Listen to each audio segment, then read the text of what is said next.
എത്രയും പ്രിയപ്പെട്ട കുട്ടി, നീ പല പ്രാവശ്യം ആളുകൾ പറഞ്ഞു കേട്ടിട്ടുണ്ടാകും പണം സൂക്ഷിക്കേണ്ടതാണ്, പണം സമ്പാദിക്കണം എന്നും.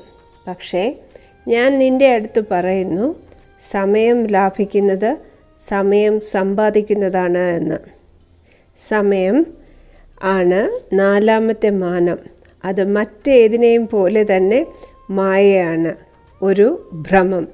എങ്കിലും മനുഷ്യൻ്റെ മനസ്സ് അതിനെ പരുവപ്പെടുത്തി എടുത്തിരിക്കുന്നത് എങ്ങനെയാണെന്ന് നിൻ്റെ വളർച്ചയുടെയും മുറിവുണങ്ങുന്നതിൻ്റെയും ഒരു കോലായിട്ട് കാണുന്നു. അതുകൊണ്ട് ഈ ചെറിയ കാര്യങ്ങൾ സമയത്തെ ഉപകരിക്കാൻ ഉപയോഗിക്കൂ. ചില സോഷ്യൽ മീഡിയ ആപ്പുകൾ നിർജ്ജീവമാക്കുക, അല്ലെങ്കിൽ അതിനെ എടുത്തു മാറ്റുക. എല്ലാ നോട്ടിഫിക്കേഷനുകളും സൈലൻറ്റ് മോഡിൽ സെറ്റ് ചെയ്യുക. ഇത് ചെയ്യുമ്പോൾ നിനക്ക് മനസ്സിലാകും എന്തുമാത്രം ഫോണിന് നീ അടിമയായി എന്ന്.